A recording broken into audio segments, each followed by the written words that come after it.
Muy buenos días para todos, bienvenidos a una nueva InView Weekly Kickoff. Hoy voy a estar, como siempre, con mi coequiper y amigo, el señor Matteo Reschini. Como siempre, hoy tenemos bastante para cubrir, así que voy directo al temario. Hoy nos vamos a hacer un rato para hablar de mercados internacionales. Venimos en las últimas semanas un poco sobreponderando la cobertura local porque la coyuntura nos obliga. Y hoy, si bien de nuevo tenemos que hablar bastante del dólar, de nuevas medidas, la falta de nuevas medidas y demás, vamos a hacernos un rato para hablar de mercados offshore.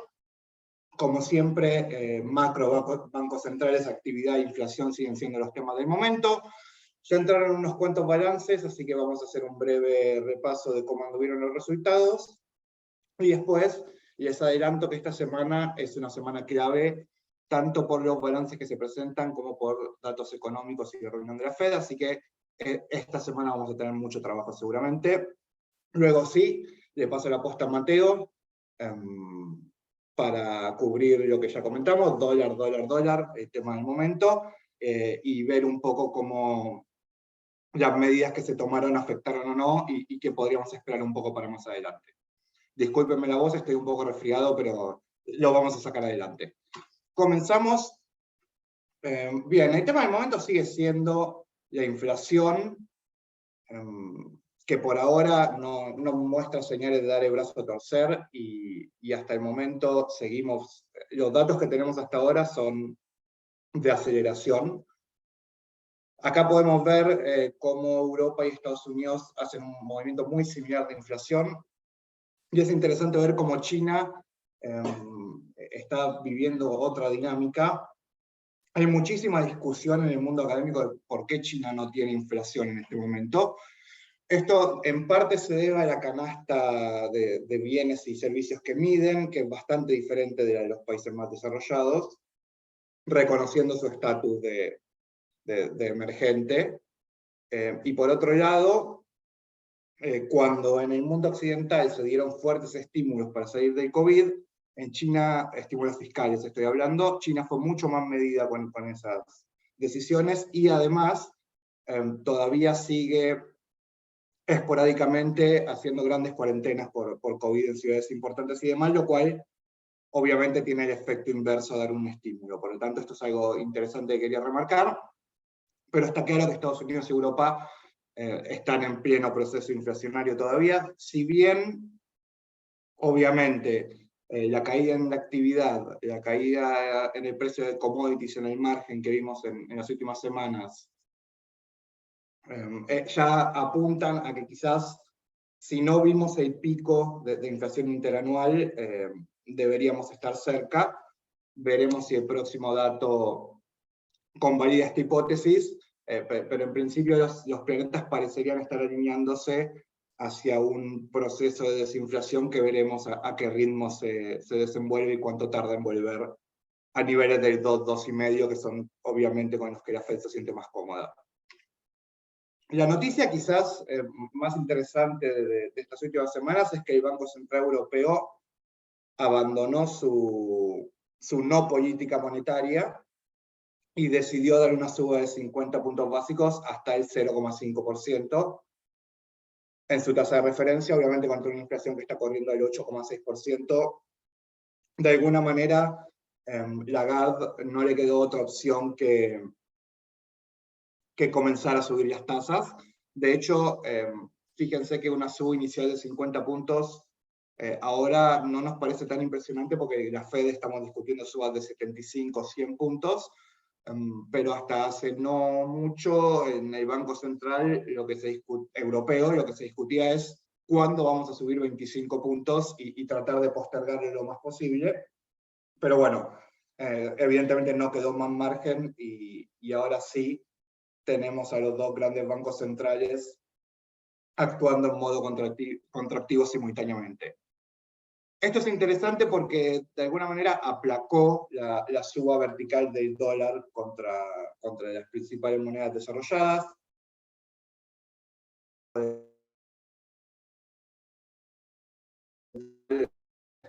El partido mucho, es más que significativo que hayamos visto esta primera suba. Volviendo a la Fed y a la economía norteamericana, esta semana vamos a tener el dato del segundo trimestre del GDP, del PBI norteamericano. La herramienta de medición en tiempo real de la Fed sigue esperando un número negativo. No estamos en el -2 que estuvimos en algún momento hace poco, pero estamos bastante cerca. Por lo tanto, de confirmarse este pronóstico, la economía norteamericana entraría oficialmente en recesión. La definición es 2 trimestres consecutivos a la baja, y ya desde la Casa Blanca comenzó el operativo de abrir el paraguas, donde argumentan que sí, que si bien algunos economistas definen 2 trimestres consecutivos, bueno, en realidad eso no está tan claro, y que esto no es una recesión, que parece una recesión pero no lo es. Esto me parece una clásica movida política, así como se culpó a Putin por la inflación, que si bien obviamente la invasión a Ucrania no colaboró, ya los números de inflación venían subiendo desde bastante antes, por lo tanto no le prestaría demasiada atención. Obviamente sí, no todas las recesiones son iguales. Ya hablamos que el primer trimestre en realidad hubo varios efectos atípicos en el número. Por lo tanto, podemos tener un número negativo ahora, podemos hablar de una recesión técnica oficialmente, lo cual obviamente no implica que sea el fin del mundo. Pero bueno, está claro que si un político puede evitar usar esa palabra, mucho mejor. Y más con las elecciones de medio término que se van acercando. En los datos macro que van llegando día a día, continuamos viendo señales de desaceleración de la economía. Las solicitudes iniciales de desempleo están subiendo en el margen. Si se fijan, en los últimos meses se ve una tendencia al alza. Habíamos estado abajo de los 200.000 y ya el último número marca arriba de 250.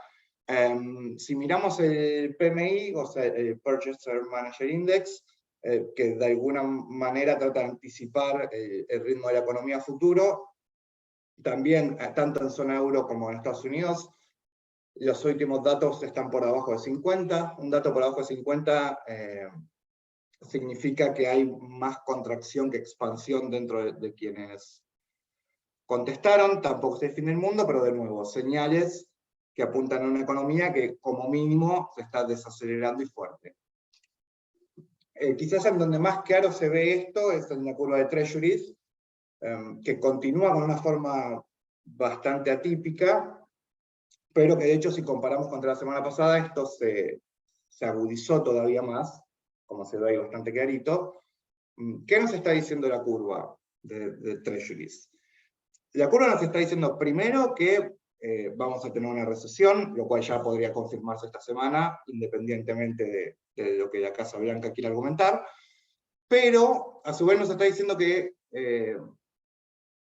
la Fed va a subir las tasas un poquito más, o bastante más, pero que la combinación de esa suba de tasas y la recesión de actividad va a bajar bastante velozmente la inflación, y que de hecho en el año que viene o el siguiente, pero no mucho más de ahí, la Fed de nuevo va a bajar tasas, y por eso lo que debería ser una curva termina teniendo esa forma bastante extraña. Básicamente lo que nos está queriendo decir el mercado de bonos, que es el más líquido del mundo y siempre hay que prestarle atención, es que vamos a una tasa de política monetaria que suba un poco más y una recesión que fuerce a volver a bajarla dentro de no demasiado. Obviamente esto no está escrito en piedra. Las curvas de Treasuries y los mercados en general han esperado escenarios que después nunca han ocurrido. Pero si tenemos que pintar hoy con brocha gorda cuál es el escenario base que tienen los mercados para la economía en los próximos años, es ese, y la manera quizás más directa de verlo es mirar la curva de Treasuries. Pasamos ahora a balances. Presentaron balances Snap, anteriormente conocido como Snapchat, y Twitter. Ambos fueron muy malos, sobre todo Snap. que de hecho cayó 40% posterior a la presentación. Creo que eso me exime de mayores comentarios. El balance de Twitter también fue muy malo. La respuesta del mercado fue levemente positiva, pero quizás porque Twitter ya está castigadísimo por la fallida saga de adquisición de Elon Musk, que veremos eso en qué termina. Parece muy difícil que Musk pueda irse de acá con las manos limpias, pero también parece casi imposible que Twitter pueda forzarlo a ejecutar la operación que él había ofrecido. Por lo tanto, lo más probable acá es que Elon tenga que poner $1.000 millones, que es el breakup fee, y la historia continúe.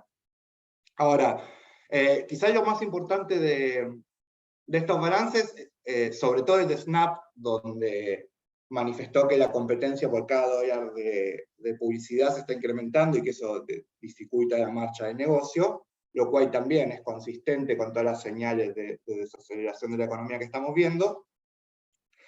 Impactó fuerte sobre otras empresas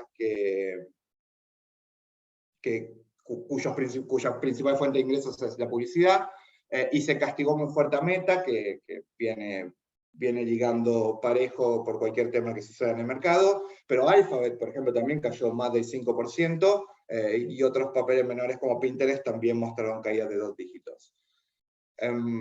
Visto y considerando que Meta y Alphabet presentan balance esta semana, no me apuraría a sacar conclusiones.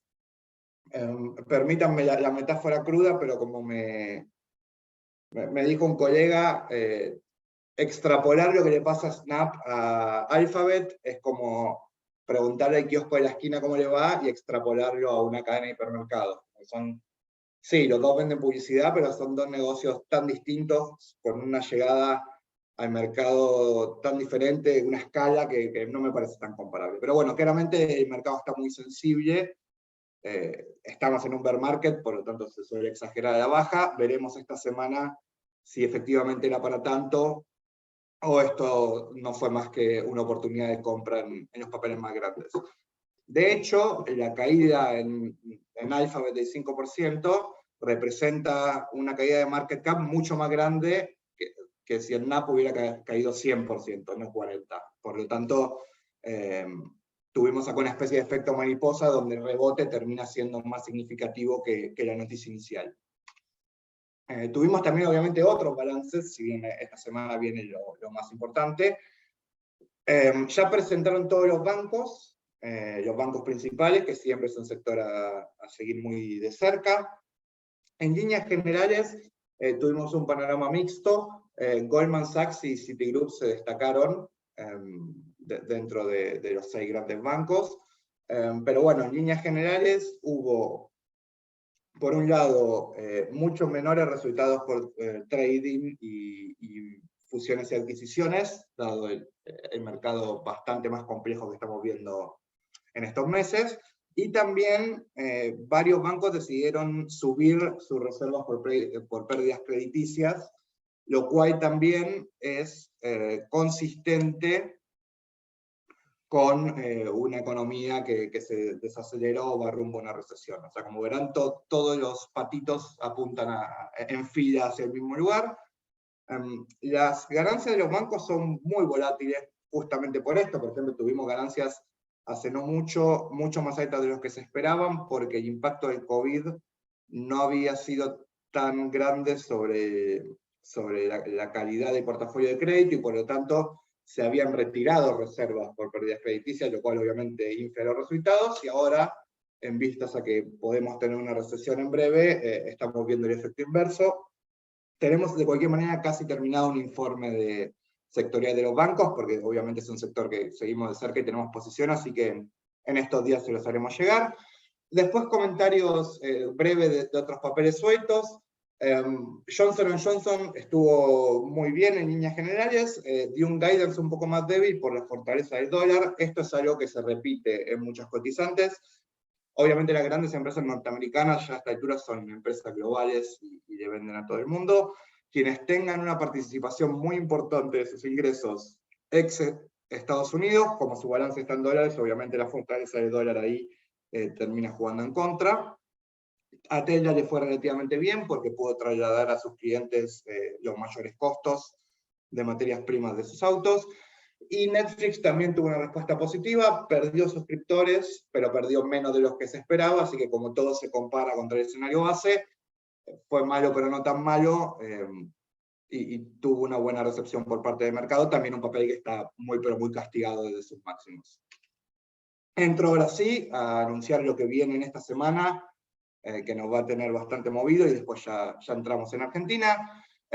Fíjense los balances que tenemos esta semana empezando el martes. Microsoft, Alphabet, Meta, Amazon, Apple, los grandes petroleros. Básicamente esta es la semana del earnings season, así que espérense una semana movida al ritmo de los balances que se vayan presentando. Y por supuesto, esto se suma a una semana bastante movida en lo que hace a datos macro y decisión de la Fed. Obviamente, tenemos miércoles la decisión de la Fed. En estos momentos tenemos implícito en precios casi un 80% de probabilidad de que la suba sea de 75 puntos básicos. Recordemos que en algún momento se barajó 100, en un momento hubo casi certeza de 100, pero bueno, luego varios miembros de la Fed salieron un poco a poner paños fríos, y hoy el consenso a 2 días de la reunión es que la suba va a ser de 75 puntos. Después tenemos el jueves peticiones iniciales de desempleo y el primer dato de PBI al segundo trimestre, donde veremos efectivamente si estamos en recesión técnica al menos o no. Y el viernes tenemos el Core PCE, o sea que vamos a tener una semana internacional movida, donde se mezclan los balances de las principales empresas junto a varios datos clave donde el mercado tiene una opinión partida de qué es lo que va a pasar. Por lo tanto, ajustense los cinturones porque esta semana lo esperable es que tengamos movimientos bastante significativos. Dicho eso, le doy el pase a Mate. Mate, todo tuyo.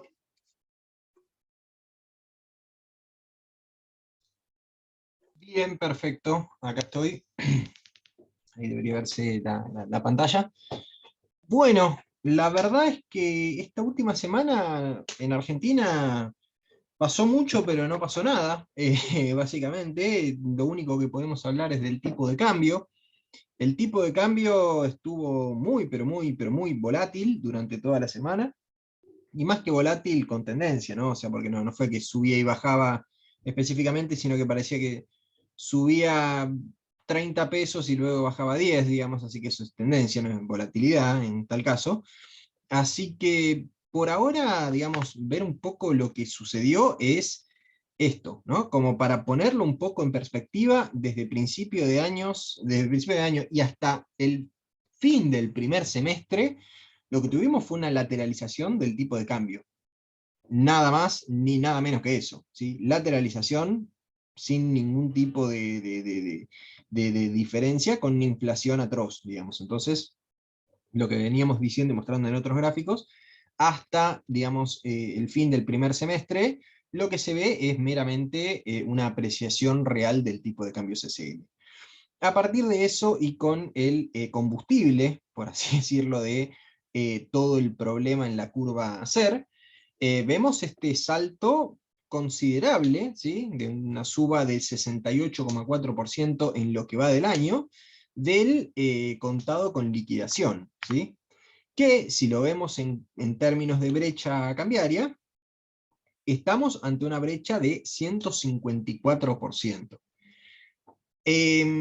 Comparando hacia atrás, tenemos que esto es más incluso que lo que se vio en el pico del tipo de cambio real de los últimos años, el 22 de octubre de 2020.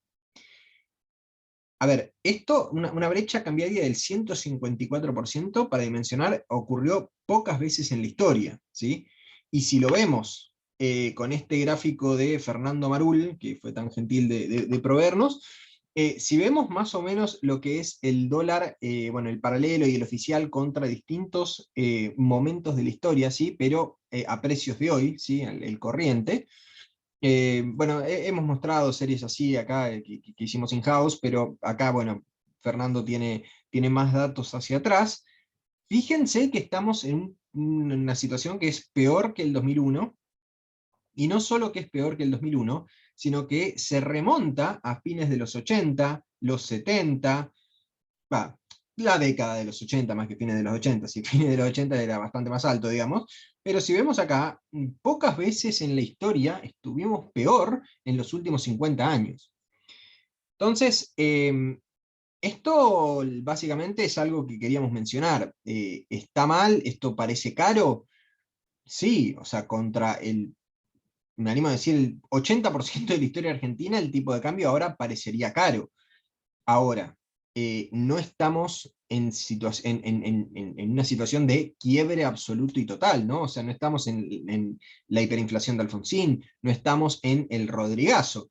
Entonces, esto acá, el tipo de cambio, yo creo que el argumento de la suba que tiene todavía es el que siga empiojándose la situación, el que siga complicándose todo y que vayamos a una crisis política y económica bastante más pronunciada de lo que estamos viendo en este momento.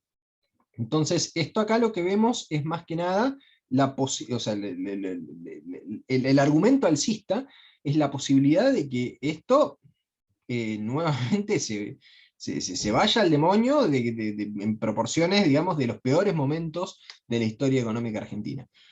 La verdad es que escuchándome decirlo, digamos, yo ya lo había dicho en mi cabeza, pero escuchándome decirlo a viva voz, es bastante peor, digamos, de lo que pensé que iba a sonar esto, pero la situación es esta, digamos, no hay otra.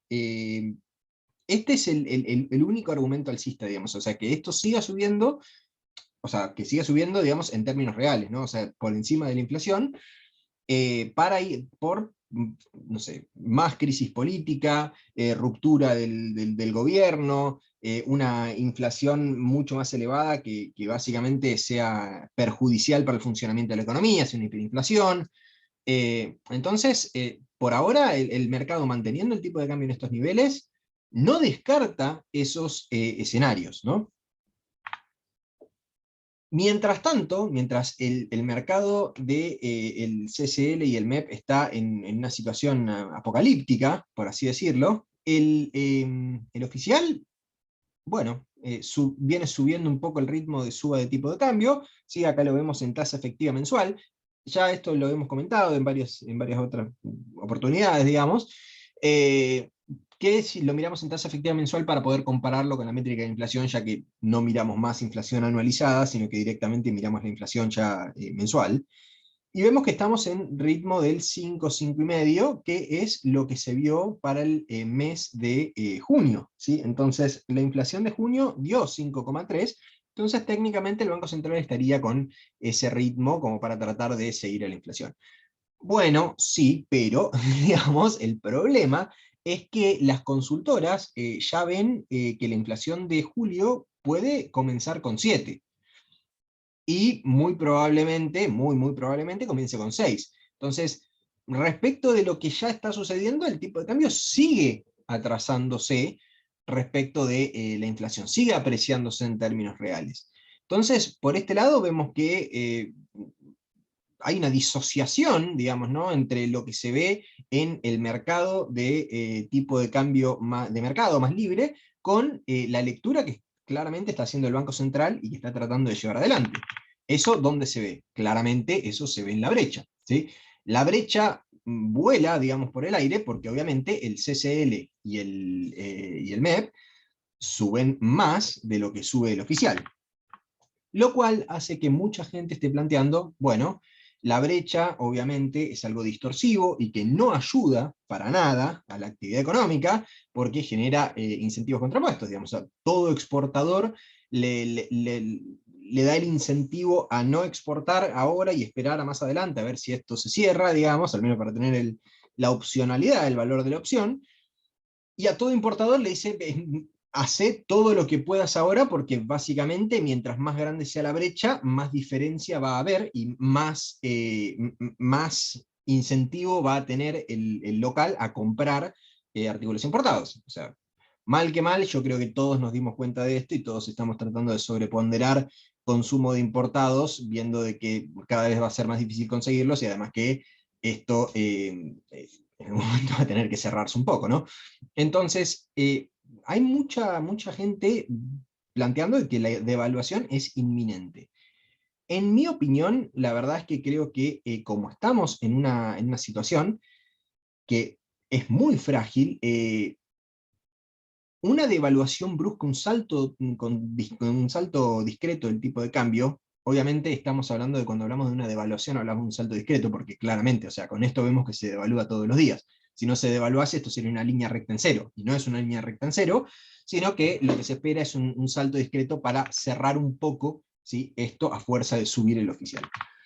Entonces, ¿eso qué impacto tiene? Hoy por hoy lo que tenemos es que la inflación está desbocada, y aún así está desbocada, con muchos componentes importados en los precios a tipo de cambio oficial. Pero hay que ver si todos estos problemas para importar no traen más, digamos, más problemas de actividad y problemas para tratar de importar, y que directamente sean puestos en precios al tipo de cambio paralelo. Eso se decía, me acuerdo, en fines del 2015, que cuando se devalúa en 2016, no iba a pagar, fines de 2015 nuevamente también, no iba a pasar nada, y la inflación no se iba a disparar, porque total ya estaba todo metido en precios, y no sucedió, de hecho la inflación subió. Entonces, yo no sé tampoco qué tan preciso, ¿sí?, es ese comentario, y la verdad es que también no sé si no se aprovechará de entrada, digamos, la suba del tipo de cambio, y que luego después al menos los precios no suban tanto luego del salto. Pero la situación es que en este momento realmente hacer un salto discreto del tipo de cambio no parecería que la situación macroeconómica esté lo suficientemente robusta como para aguantarlo, digamos, en lo que es inflación, sin ir a niveles bastante más altos, que creo que ese es el principal argumento del gobierno para no hacer nada en este momento, ¿no? Para no tocar esto y tratar de seguir como bien. La situación, sin embargo, si lo vemos, digamos, en lo que es el CCL respecto del oficial, vemos que en lo que va del año también tenemos acá una suba del 61% para el CCL y del 26% para el oficial, ¿sí? Entonces vemos que claramente esto es lo que se amplió en la brecha, y que necesitaría el gobierno tratar de que se cierre a fuerza de o calmar al mercado de tipo de cambio de mercado, el CCL, MEP, o hacer este salto discreto del tipo de cambio. Por el momento, yo creo que por la ausencia de ningún tipo de medida, yo creo que el gobierno está apostando a que se calme un poco la cosa, o que ayude un poco la regulación del Banco Central, que vamos a ver en un ratín, a que el mercado, digamos, o sea, eso que decíamos, que el tipo de cambio CCL y MEP está caro en términos históricos, que eso se calme un poco, y no necesariamente que baje, sino que al menos lateralice para tratar de alcanzarlo con el otro. O al menos, no alcanzarlo, sino al menos cerrar un poco la brecha. Otro argumento a favor de devaluar es el hecho de que este año no se está comprando dólares con buenos precios de commodities respecto de años anteriores, no los mejores, porque ya, como hemos visto, han empezado ya a recortar, a pesar de la guerra y todo. Y vemos que esto, en el acumulado, incluso durante julio, ya tenemos ventas netas, más que nada por lo que es el pago de la energía, que si bien, o sea, una de cal y una de arena, tenemos más ingresos porque ahora nuestras exportaciones valen más, tenemos más egresos porque nuestras importaciones de energía también valen más. Entonces, la situación de evaluar ayudaría en este sentido a tratar de incentivar a los exportadores a justamente liquidar sus stocks, y ayudar a la formación de reservas, que en este momento está en una situación crítica, y que yo ya pasaría a pérdida el objetivo con el FMI de formación de reservas para este año.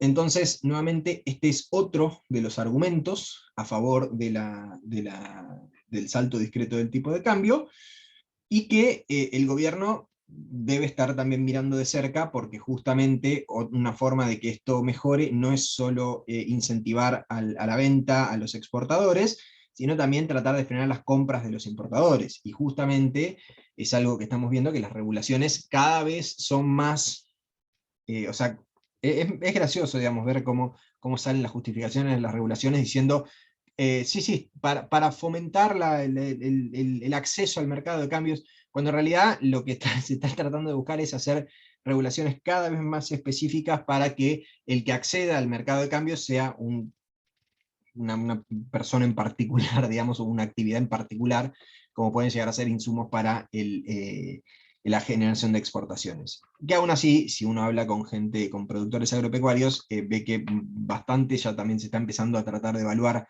al paralelo, y eso va a ser bastante complicado de cara a la cosecha del año que viene. Mientras se da todo esto, digamos que todos pensamos que en algún momento puede llegar el gobierno a tener que hacer algo en el mercado de dólar oficial. Las expectativas también se pueden ver un poco en lo que es el mercado de futuros, ¿sí? En tiempos sin cepo yo siempre estoy militando, digamos, e insultando en contra, digamos, de los que plantean que el mercado de futuros es una expectativa de precios, cuando en realidad con libertad de movilidad de capitales es meramente un arbitraje de tasa de interés. En este caso, la verdad que la expectativa de precio cada vez es más, cada vez prevalece más, digamos, por la situación de control de capitales. Ante toda esta situación, también lo que se ve es que las expectativas de evaluación son cada vez más altas, ¿sí? en este mercado. ¿Sí? Si vemos lo que son las tasas anualizadas, vemos que estamos ante tasas bastante por encima incluso de la inflación, ¿sí? O sea, esta tasa, por ejemplo, la tasa anualizada efectiva de septiembre está a 144%, lo cual es bastante mayor incluso que una inflación del 6%, ¿sí? Que es lo que prevén quizá decir de los más optimistas para lo que es el mes de julio. Entonces, dentro de toda esta situación, se ve que el mercado realmente espera que el gobierno devalúe. Ahora, ¿cómo se compara esto con el ritmo actual de devaluación? Bueno, en este caso, en este gráfico lo que hacemos es, esa línea celeste es la proyección usando la devaluación de las últimas, la suba de tipo de cambio de las últimas 10 ruedas, y vemos que en el largo plazo cada vez se espera que esto no sea sostenible, pero en el corto plazo tampoco está tan lejos de lo que realmente viene haciendo el gobierno, ¿no? O sea, el gobierno, el Banco Central, digamos. Se me confunden, digamos, y creo que en los comunicados a ellos también, pero la situación es que, fíjense que dentro de todo, aún con el ritmo actual de suba, se espera de que esto no sea, no alcance. Esto significa de que esto es un argumento a favor del salto discreto de tipo de cambio. No, esto es meramente una lectura de lo que piensa el mercado que podría suceder, ¿sí? Porque claramente el mercado ha estado en esta situación de estar por encima del ritmo de sube de tipo de cambio, y no salió, y perdió, ¿sí? Y se fue perdiendo contra el que tiene la posición vendida más importante, que es el mismísimo Banco Central, y que probablemente cuando salga la posición a fines de julio, el mes que viene, vayamos a ver que es muy probable que veamos que en ROFEX hayan tocado el límite de posiciones que les establece el mercado de 5.000 millones de dólares. Esto lo vemos más que nada por la diferencia entre los futuros, entre los precios de los futuros en ROFEX y en MAE, ¿sí? Que MAE es el otro mercado que tiene futuros de dólares, también operan los bancos y grandes institucionales, y vemos que en MAE están bastante más controlados que en ROFEX, cosa que había sucedido en el pasado, en octubre, si mal no recuerdo, en octubre del 2020, cuando también se esperaba un salto de tipo discreto, un salto discreto del tipo de cambio inminente, y bueno, no sucedió. Entonces, un poco, digamos, la cosa es que parece que el Banco Central se queda sin posibilidad de morigerar un poco las cosas en estos mercados. Así que la situación en el oficial también está candente, digamos, como venimos diciendo que está el tipo de cambio de mercado. Ahora, ¿qué está haciendo el gobierno como para paliar un poco toda esta situación? Primero se propuso que los turistas extranjeros puedan vender hasta $5.000 al tipo de cambio financiero, sí, al MEP, Lo cual es extraño, digamos, porque son turistas extranjeros no residentes, o sea, ya si alguno tiene una doble nacionalidad, piense que bueno, no va a poder tan fácilmente hacer eso, sino que directamente tiene que ser un no residente. Atentos los que viven en, en ciudades fronterizas, porque es probable que vayan a haber un influjo de gente bastante grande entrando para hacer eso. Eh, pero lo que muchos se preguntan es, está bien, o sea, muy bueno que se le dé un canal a los turistas para poder hacer eso, para fomentar el turismo y que entren dólares, pero, o sea, los turistas ya pueden hacer eso en lo que es el tipo de cambio eh, paralelo, ¿sí? Informal, ¿sí? Entonces, básicamente estamos tratando de que el dólar financiero, sí, el MEP, con un proceso quizás un poco más complicado para el turista, porque va a tener que ir a un banco, el banco no sé qué tipo de cambio le ofrecerá, no sé también si habrá algún trámite, si habrá alguna declaración o algo. Entonces estamos moviendo lo que es la oferta del tipo de cambio paralelo al tipo de cambio formal, ok, pero no estamos generando más, digamos, o sea, no estamos generando más incentivos para que vengan, en ese caso, los turistas. Lo cual me parece que parece una medida medio pantalla de humo. Y luego también se habló de un nuevo dólar para el agro, ¿sí? Que hablando con un amigo productor agropecuario me decía, bueno, ¿cuál es la diferencia entre eso y que me bajen las retenciones, al menos momentáneamente? Para el productor ninguna, para el Estado sí. Entonces, por eso quizás se empezó a hablar de un tipo de cambio diferenciado, lo cual ya hablaríamos de un desdoblamiento cambiario que el FMI no le agrada, ¿sí? No es algo que esté en sus mejores prácticas.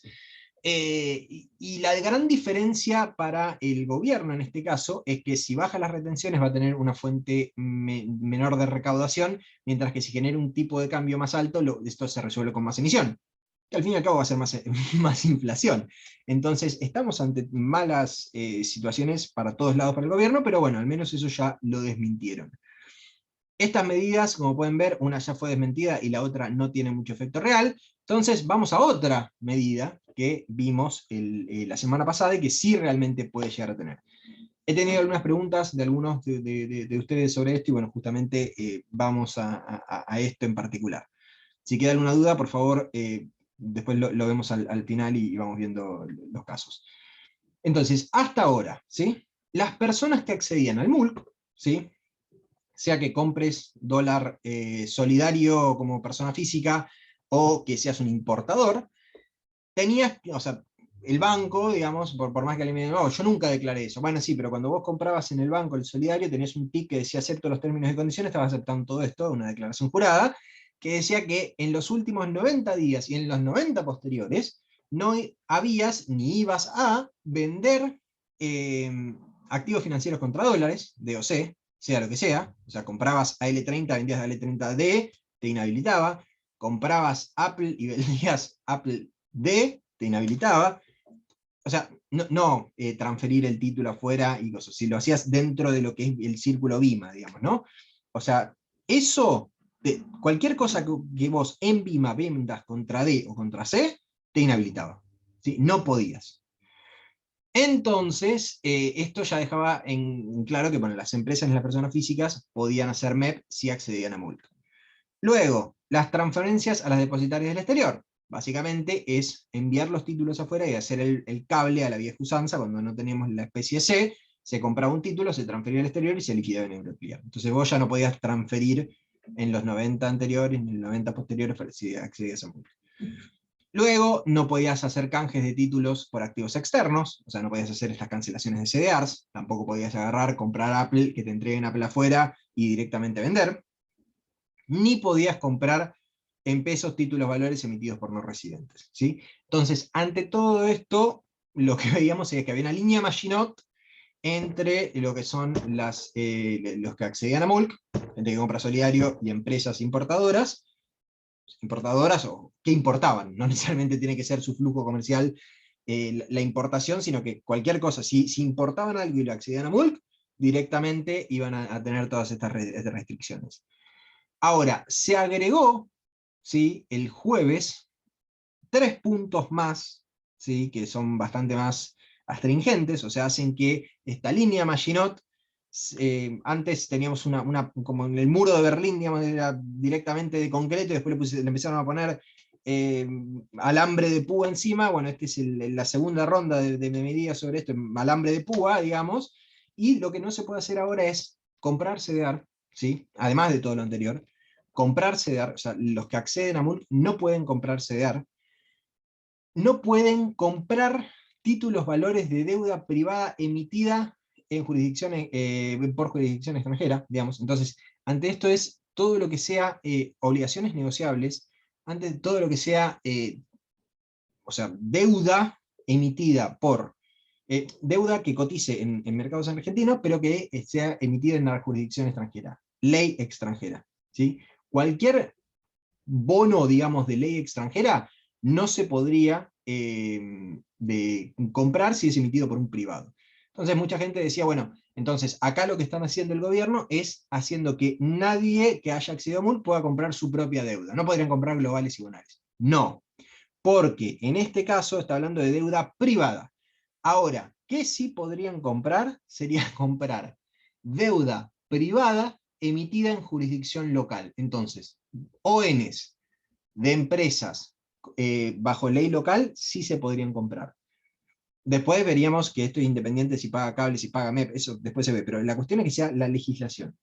Entonces, un poco la visión de todo esto es que antes de esta regulación, algunas empresas compraban estos títulos y esperaban a cobrarlos. En este caso no van a poder comprarlos más. Y luego también teníamos esto acá, que es un poco intrincado, digamos, es que la entrega de fondos en moneda local u otros activos, y esto lo pongo entre comillas porque es una cita textual, ni siquiera habla de compras, nada. Vos no podés entregar fondos en moneda local u otros activos a nadie, básicamente, porque te habla de persona jurídica, persona física, nadie, digamos, recibiendo como contraprestación activos externos, criptoactivos o títulos valores depositados en el exterior. No podés comprar criptos, no podés comprar, ni siquiera comprar, es entregar fondos y recibir, digamos, títulos, valores depositados en el exterior. No hay forma de sacar dinero del país, digamos, para alguien que acceda a MULC. Realmente estamos, bueno, es decir, no hay forma, es una forma muy dura, quizás ahora empieza a tratar de verse en los huecos en la norma, obviamente, pero es muy complicado, digamos, mucho más complicado que principios de la semana pasada. A todo esto, estas compras de CDRs y estas compras de deuda privada emitida por jurisdicción extranjera son a partir de la emisión de la norma, 90 días para atrás y 90 días para adelante. Entonces, esto genera que queden algunas dudas sobre si el que compró antes de que se dé la norma puede seguir accediendo a MULC. Y además es que también le pone un límite a los que ya tenían CDR hasta $100.000 en el balance, ¿sí? En tenencia, en el balance, en cartera. Entonces, eso les dan hasta el 19 de agosto, si mal no recuerdo, para liquidar estas tenencias en el mercado. Por eso, quizás esto tenga una muy pequeña y muy breve efecto bajista sobre el tipo de cambio, porque muchos que acceden a MULC y que están pasados de esos límites, van a tener que vender de acá a dentro de 20 días, más o menos. Entonces, piensen que si vemos estas bajas en el mercado cambiario, puede ser un poco porque se calmó la situación y porque también esto está tomando un poco de efecto. Lo que decía antes es que, bueno, los soberanos siguen libres, pero bueno, los soberanos en este momento no son el asset class más libre de riesgo en el momento y con menos volatilidad. De hecho, tienen muchísima más volatilidad que un título corporativo, y es lo que justamente, por eso antecedió a los corporativos. Veremos si los que antes accedían a MULC y compraban títulos de deuda privada, ahora van a acceder a comprar soberanos. La verdad, no soy muy optimista, pero bueno.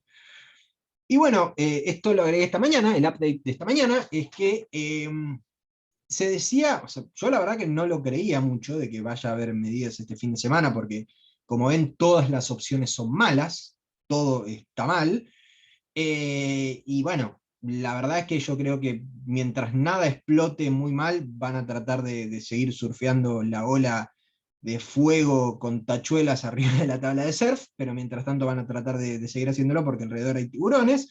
Entonces, Yo realmente no esperaba que hagan nada, pero la verdad que muchos medios decían que, bueno, que era inminente, que se veían este fin de semana, iba a haber medidas. Bueno, no pasó nada. La verdad que, bueno, también agregué que esperemos a que abra el MULC. Ya debería haber abierto el MULC, no creo que haya habido algún salto discreto del tipo de cambio, porque si no el celular estaría prendiéndose fuego, y no sucedió todavía.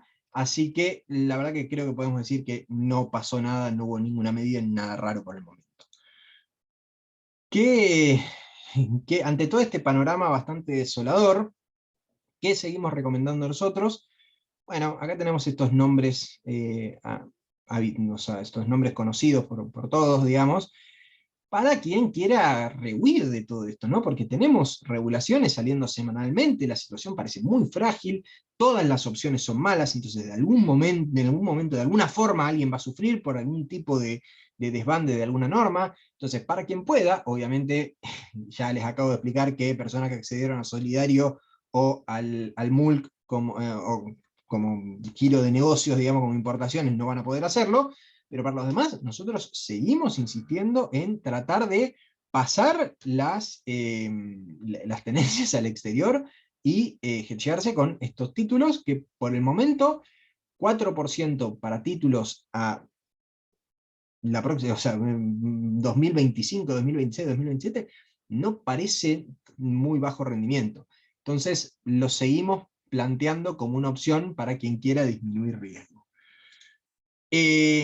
En resumen, básicamente para ponerlo en puntos, la volatilidad política va a seguir afectando a los mercados, esto lo vamos a ver porque, nuevamente, está bien, este fin de semana no pasó nada, pero digamos, los problemas siguen estando, si el elefante sigue en la habitación, seguimos tirando el polvo abajo de la alfombra y sigue estando el polvo, así que en algún momento esto va a tener más volatilidad, podemos llegar a tener calmas y paz, pero va a ser más que nada temporaria, salvo un cambio de expectativas bestial, pero la verdad que si estamos hablando de una elección o de un cambio político, todavía falta bastante, digamos, por eso también hablan de que la devaluación podría ser inminente, porque no se llega. La verdad es que eso me parece que la capacidad de llegar del gobierno no es algo que yo pueda pronosticar muy fehacientemente.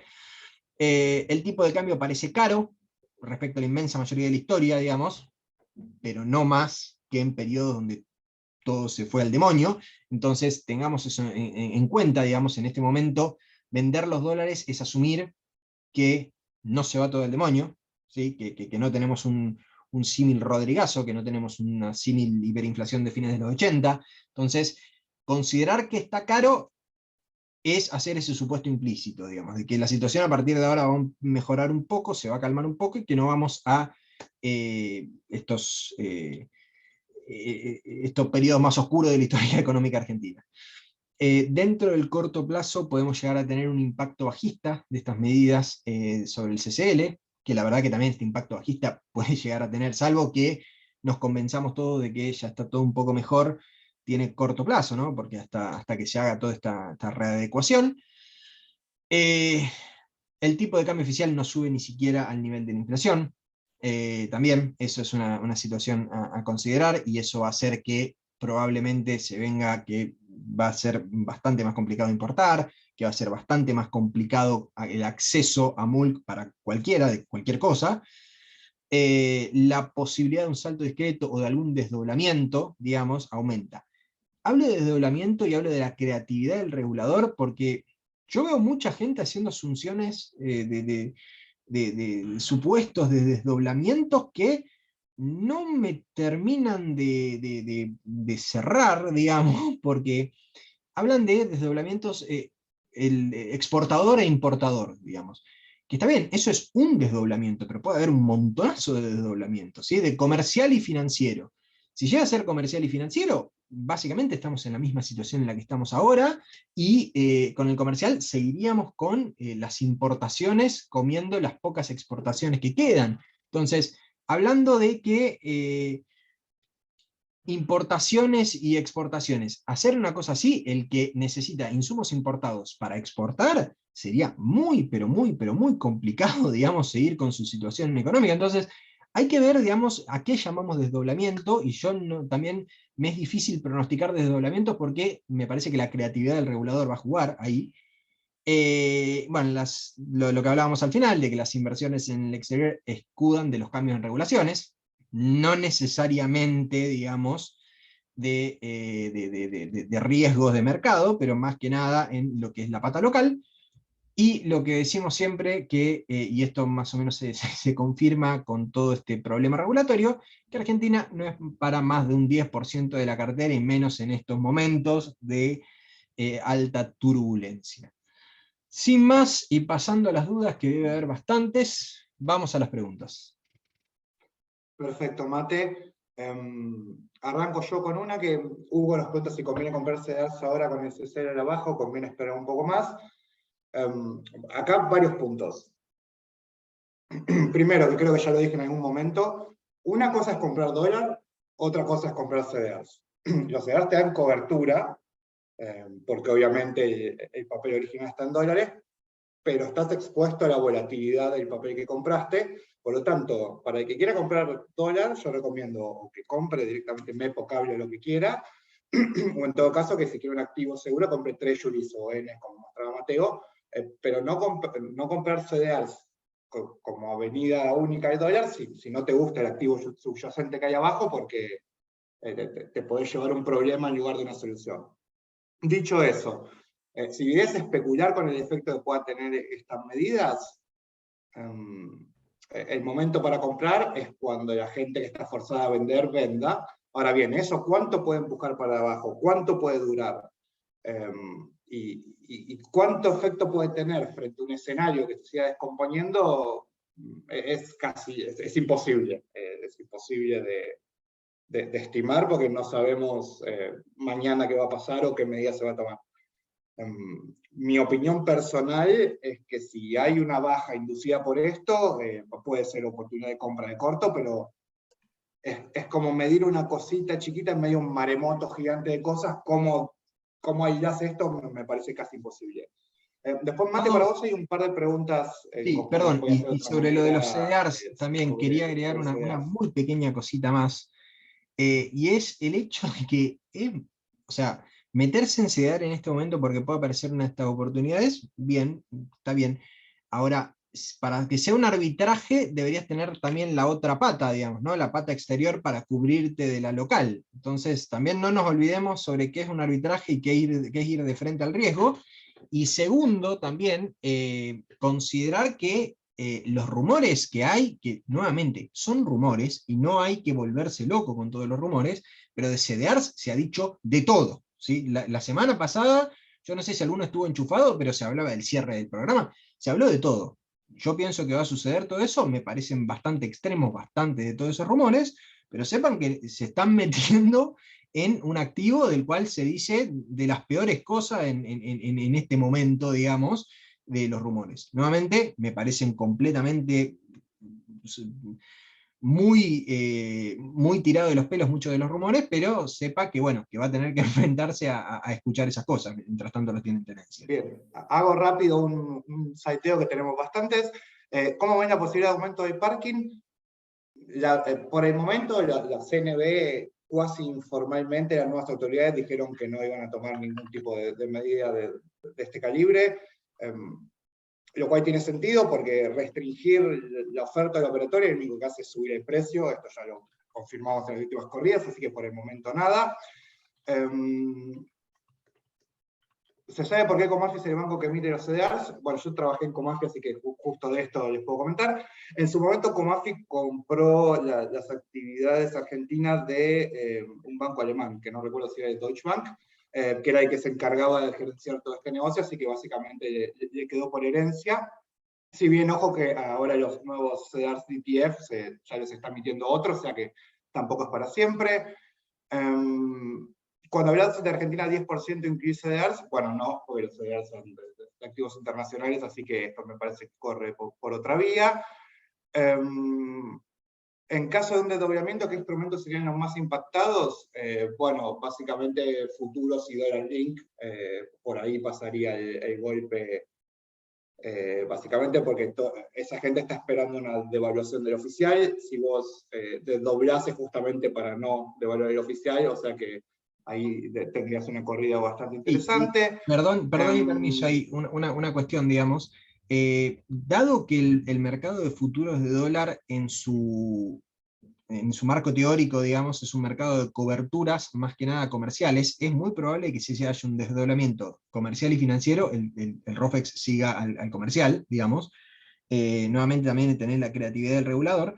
Ojo, porque también algunas ONs corporativas pueden llegar a tener una cláusula que hable de seguir a un tipo de cambio financiero, quizás, pero nuevamente, eso es ir y buscar prospecto por prospecto, mirar exactamente la letra chica de cada uno de los activos, lo cual es bastante trabajoso, digamos, y bueno, es un hedge bastante caro en este momento. Después preguntan, ¿los que tengan que desarmar posiciones en CDRs, los pueden vender contra dólares o no hay liquidez? Bueno, depende caso por caso. Los CDRs más activos, generalmente tenés puntas en dólares, pero no todos. Por lo tanto, hay que ver. Y bueno, ahora que vas a tener todo el mundo del mismo lado del mostrador, en el caso que haya punta, lo más lógico es que se te corran abajo, así que no debería ser fácil. Y otra cuestión más, si alguien había comprado CDRs contra pesos para esquivar la regulación anterior, si en este momento vende contra dólares, estaría violando la regulación anterior, digamos, porque no podrías venderlos contra dólares en el mercado local, ni podrías convertirlos contra especie. Entonces, el que está pasado el límite los tiene que vender contra pesos, sí o sí. Después, hay gente que está preocupada porque el programa de CDR directamente se cancele. Eso no es lo que se barajó hasta ahora. En el hipotético caso de que ocurra, me imagino que se abriría una ventana de conversión y no creo que si se desarma el programa de CDRs, no es que los que tenían CDRs lo lamento, sino que habría alguna manera o una ventana para salir de eso. Ahora bien, pasa lo mismo que comentaba antes con el parking. Si vos desconectás a Argentina del mundo, el blue puede valer cualquier cosa porque que vos le restes instrumentos a la gente no hace que la gente se quiera dolarizar menos, sino que se quiera dolarizar más y va a ir a donde pueda. Después, Mate, esto te lo dejo a vos. Hay un par de preguntas de mecanismos técnicos de este tema de CDR. Rafael, Mariano, si querés ahí comentar un poco. ¿Cómo evitan que se vayan los dólares al no permitir la compra de CDR? No lo evitan, digamos, meramente es tratar de calmar un poco las aguas, que no se note tanto, al menos, digamos, que no sea tan evidente en el corto plazo. Así que por eso también todos esos rumores de los que hablábamos antes me parecen bastante desproporcionados, digamos. También lo decía Pablo recién, no evitaría nada, pero bueno, digamos, o sea, sepan que los van a escuchar y los van a escuchar cada vez más seguido porque la situación es cada vez más crítica, digamos. No creo que lo cancelen, no creo que ayuden nada, pero que los vamos a escuchar, digamos. Bien, luego tenemos a Mariano. Mariano, está claro que las nuevas medidas apuntan a que los pesos no se conviertan en dólares, pero quienes acceden al MULC no pueden comprar ONs ley extranjera con pesos ni con dólares o solo con pesos. No pueden comprar ONs de legislación extranjera. Punto. Contra cualquier tipo de moneda. No pueden comprarlas, no pueden tenerlas en cartera. Nada. Después, María pregunta, por estas normativas, por ejemplo, de ONs en dólares, ¿pueden caer los TFCI con corporativos en dólares? Sí, evidentemente. Si a vos te fuerzan a vender algo en un mercado poco líquido, vas a vender a la baja. De hecho, ya el viernes se vieron algunas plazas de ONs, generalmente blue chip, como Arcor y demás, con bajas de 3-4%. O sea que sí, evidentemente el mecanismo es ese, te fuerzan a vender algo poco líquido, cae, el fondo toma precio y marca la caída.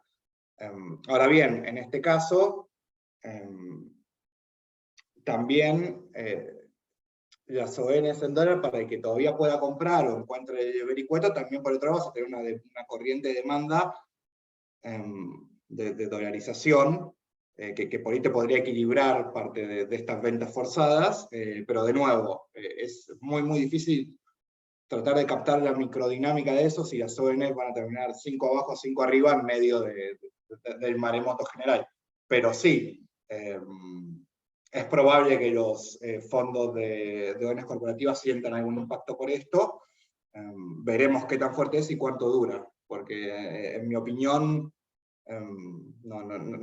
Tampoco creo que esto sea un impacto duradero, porque más tarde o más temprano todos los que tengan que vender forzosamente saldrán y estaremos en la misma situación que antes.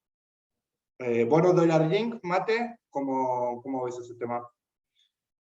Y la verdad es que se vio bastante interés durante la última semana. Entonces, en este momento parecen bastante caros los cortos, y principalmente los soberanos en el muy corto plazo. Entonces, yo la verdad es que los vería como una cobertura, digamos, ante un salto. No los vería como un trade especulativo de corto. Los vería más que nada como una cobertura, sabiendo que con la tasa negativa que están teniendo los bonos cortos y que tienen en cartera bastantes de los FCI, vamos a ver que rindan menos que la devaluación que vaya a hacer la suba de tipo de cambio que vaya a hacer el Banco Central diariamente, pero no me parece mal como un enfoque para cubrir carteras que estén en pesos, de tasa en pesos, y que quieran algún tipo de cobertura ante saltos. Tener en cuenta también es que en este momento muy probablemente también esos fondos tengan activos dólar link que sean bonos, y que eso el día después de la devaluación no te lo cubra completamente, porque después el bono al venderlo todos juntos es casi un puerta 12, pero como una pequeña jugada de cobertura puede llegar a cubrir parte al menos del movimiento. Bien, gracias, Mate. Creo que en líneas generales está todo aclarado hasta el límite de nuestras posibilidades. No sé, Diego, si querés hacer algún comentario de cierre ya que te tenemos por acá, y creo que ya podríamos ir cerrando. Bueno, gracias, muy completo la weekly de hoy. Algunas pinceladas quizás para cerrar, sobre todo lo que estuvieron manifestando algunas empresas la semana pasada, que algunas anunciaron planes de recompra de acciones propias. Me parece es una buena señal dentro de tanta incertidumbre, digamos, ¿no? Superbill fue el primero, después Cresud, y podemos seguramente ser, digamos, bastante optimistas en que otras empresas harán lo mismo. No decimos que esto es piso de mercado, pero claramente lo que se muestra acá es cada vez más creciente esta divergencia entre, si se quiere, el apetito por el riesgo privado versus el riesgo público, dentro de un contexto de un caos generalizado que ustedes describieron más que bien, sobre todo la parte de Mateo. Así que importante eso, e importante también el accionar de la Fed, que está viendo para esta semana en términos de inflación, más allá del ajuste puntual de tasa de interés, y cómo va a reaccionar el dólar a nivel global, sobre todo por el impacto que tenga esto sobre el precio de commodities, que si bien es cierto, estuvieron retrocediendo por expectativas de recesión, también la fortaleza del dólar obviamente le juega en contra con el impacto consecuente que tiene eso sobre emergentes. Así que, como dijeron ustedes, mucho trabajo esta semana, los iremos informando, haremos reportes seguramente ad hoc para cada uno de estos temas, y bueno, a disposición para ayudarlos con los clientes en todo lo que necesiten. Con esto, si quieren,